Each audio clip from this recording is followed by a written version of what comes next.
తల్లిగారు ఉన్నారట. ఒక తల్లిగారు, ఆ తల్లిగారు చాలా విశ్వాసంతో ఉంది. ఆమె దేవుడు అంటే చాలా నమ్మిక. నా దేవుడు నా ప్రార్థన ఖచ్చితంగా వింటాడు. నా దేవుడు నా ప్రార్థన ఖచ్చితంగా వింటాడు. నా దేవుడు నా ప్రార్థన ఖచ్చితంగా వింటాడని చెప్పి ఈ తల్లిగారు ఏం చేస్తున్నారు తెలుసా? ఎప్పుడు ప్రార్థన చేస్తున్నారు. ప్రార్థన చేస్తూ ఉంటే అదే తల్లిగారికి ఇంటి ఎదురుకుండా ఒక నాస్తికుడు ఉన్నాడట. నాస్తికుడు అనగా అసలు దేవుడే లేడు అని చెప్పేవాడు. అసలు దేవుడు అంటే నమ్మడు, దేన్ని నమ్మడు.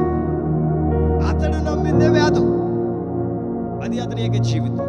అయితే ఎప్పుడు కూడా ఈ తల్లిగారిని అతడు దృష్టిస్తూ ఉన్నాడు, చూస్తూ ఉన్నాడట. తరచూ ఈయన చూస్తూ ఉన్నాడు, ఆమె ప్రార్థన చేస్తూ ఉన్నాడు ప్రతిరోజు. ఇలా ఇంటి ఉంటే అనుకున్నాడట మనసులో, పిచ్చిది, దేవుడు లేకపోయినా పొట్టమాడుచుకుని భయంకరంగా ఉపవాసాలు చేసి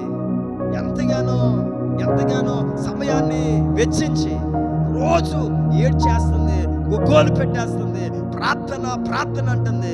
అసలు ఈమెకి దేవుడు లేడన్న విషయమే తెలియదు. పాపం పిచ్చిది అని అనుకుంటాం. ఇంతలో ఈమె ఒక రోజున గట్టిగా ప్రార్థన చేస్తుందట. పరిస్థితులు మార్చబడాలి ప్రభు. ఆ రోజు ఇంట్లో ఏమీ లేవట. అయ్యా, నా దగ్గర ఉన్న సరుకులన్నీ అయిపోయినాయి, కిరాణా అయిపోయింది, కాయగూరలు అయిపోయినాయి, నా అవసరతలు తీర్చబడ్డానికి అసలు నా దగ్గర ఏమీ లేవు నైనా.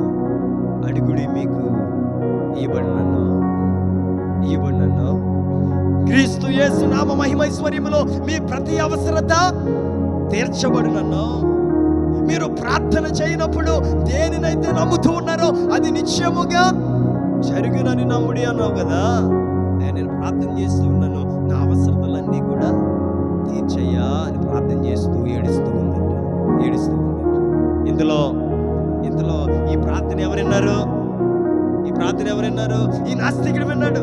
నాస్తికుడు విని అనుకున్నాడట, ఈమెకి దేవుడు లేడు అని ఈమె కళ్ళు తెరిపించాలని చెప్పి షాపింగ్ మాల్కి వెళ్ళిపోయాడట. అదే విక్టరీ బజార్ ఏదో ఉంటుంది కదా, డిమార్ట్, అటువంటి దానికి వెళ్ళిపోయి అక్కడ ఈమె నెలకి కావలసిన కిరాణా సరుకులు, కాయగూరలు అన్నీ తీసేసుకున్నాడట. ఈమె డోర్ ఎదురుకుండా 2 సంచులు పెట్టాడట. 2 సంచులు పెట్టి డోర్ కొట్టేసి పక్కకి వెళ్ళిపోయాడట. ఈమె ఏం చేస్తుందో చూద్దాం అని చెప్పి వెంటనే ఈమె డోర్ ఓపెన్ చేసి ఇవి చూసేసరికి 2 బ్యాగులు ఉన్నాయి. ఒక బ్యాగులోనేమో కాయగూరలు కనిపిస్తున్నాయి, ఓ బ్యాగులోనేమో కిరాణా కనిపిస్తూ ఉంది. వెంటనే ఆమె నోటంట వచ్చిన మాట, దేవానికి స్తోత్రం అందట. దేవానికి స్తోత్రం అని అంటే పరుగు పరుగునే పక్కనే ఉండి చూస్తున్న ఇతను పరిగెత్తుకొచ్చి, పిచ్చిదానా దేవానికి స్తోత్రం అంటున్నావు? అయ్యా, ఏమన్నా దేవుడిచ్చాడు అనుకుంటున్నావా? ఇదిగో నీ ప్రార్థన నేను విని నీ అవసరత తీర్చబడాలి. నీ ప్రార్థన దేవుడు వినడు, మనుషుడు మాత్రమే తీర్చగలడు అని నీవు గుర్తిస్తావు. ఇప్పుడైనా దేవుడు లేడని నమ్ముతావని చెప్పి నీ అవసరతకు తగినట్లుగా నీకు అవసరమైన ప్రతీది నేను సమకూర్చుకొచ్చాను, అవి తెచ్చి నేనంటే వెంటనే బయటకు వచ్చి రోడ్డు మీదకి వచ్చి పరిగెత్తుతూ అంటుందట, దేవానికి స్తోత్రం అంటుందట. ఇతను అనుకున్నాడంటే ఏంటిమే అని అనుకుని అప్పుడు అంటుందట, నా ప్రార్థన ఒక నాస్తికుడి యొక్క హృదయాన్నే మార్చేసింది నాయన, దేవునికి స్తోత్రం. నా ప్రార్థన ఒక నాస్తికుడి యొక్క హృదయాన్నే కదిలించేసింది. అతడు నేను అడిగినవి అతని ద్వారా నీవు నాకు ఇప్పించావు, అందును బట్టి నీకు స్తోత్రం అంటున్నాడు.